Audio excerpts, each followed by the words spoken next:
Taarifa nilionayo ni kwamba inaonekana Young Africans wanasukuma kweli kete kwa ajili ya Joao Paulo Muta Maria, kama ambavyo vyanzo kwenye mitandao tofauti imekuwa ikiripoti. Sasa mimi nataka niangalie kwa nini Joao Paulo Muta Maria? Kwa nini?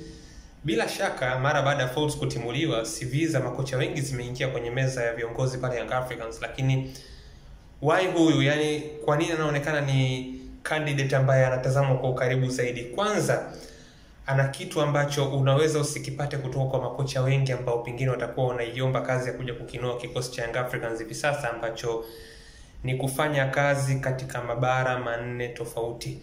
Hichi nilikibainisha: Amerika Kusini, Ulaya, Asia pamoja na Afrika.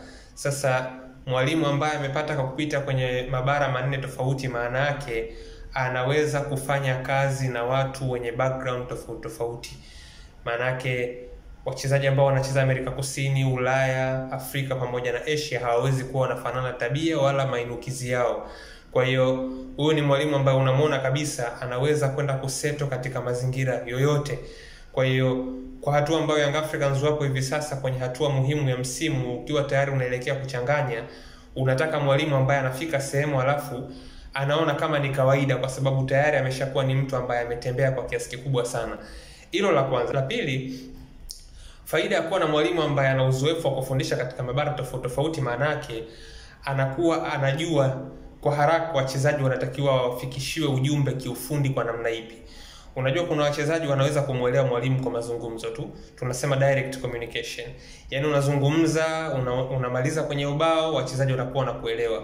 Kuna wachezaji wengine wanataka kitu tunaita nuance, yani kwamba mpaka tuingie kwenye uwanja wa mazoezi, ni wapange kwenye maeneo yenu, nitoe maelekezo, ndipo ambapo mtakuwa mnaelewana na wale wachezaji. Sasa unapokuwa na mwalimu ambaye ameshasafiri kwenye mabara mengi na amefundisha, maana yake kwa haraka anajua kabisa, okay, hawa wachezaji ambao nimekutana nao natakiwa niwasilishe mambo yangu kiufundi katika namna ya mazungumzo, au natakiwa niingie nao kwa haraka kwenye kiwanja cha mazoezi nianze kuwapa msingi wa namna ambavyo nataka wacheze chini yangu. Lakini huyu mwalimu juu ya hapo ni mwalimu ambaye licha kwamba ametembea kwa kiasi kikubwa sana kwenye mabara takriban manne, lakini mafanikio yake kwa kiasi kikubwa sana ameyapata katika ukanda wa Afrika Mashariki na Kati, kwa maana ya nchi ya Sudan pamoja na Kongo, ambako amebeba jumla ya mataji 4.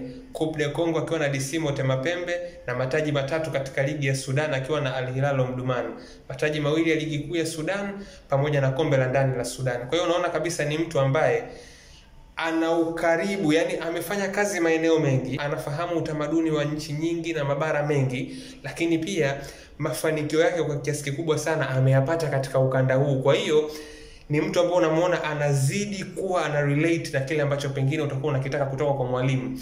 Lakini cha tatu na cha mwisho, anapenda kutumia mfumo wa 4-2-3-1, mfumo ambao Young Africans wamepata mafanikio nao makubwa sana. Sasa ukikaa ni kama vile ukitizama doti zinazidi kuunga. Mwalimu ana uzoefu wa kufanya kazi katika mabara tofauti, kwa hiyo anajua namna ya kuishi na wachezaji kutoka kwenye culture tofauti. La kwanza, mwalimu pia amepata mafanikio yake kwa kiasi kikubwa, kwa zaidi ya 90% kama sio 100 katika ukanda wa Afrika Mashariki na Kati.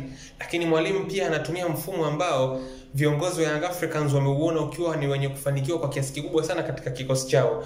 Kwa hiyo kila ukizidi kujaribu kuunganisha doti hivi, unaona ni kama vile vitu vinazidi kukaa kwenye mstari ambao pengine Young Africans watakuwa wanautaka. Kwa hiyo hizo ndo sababu tatu ambazo mimi naamini zinazidi kuwafanya Young Africans wasukume kete na wamuone mtu kama Joao Paulo Muta Maria kama mbadala sahihi kwenda kukifunza kikosi cha Young Africans katika mitaa ya Twiga na Jangwani.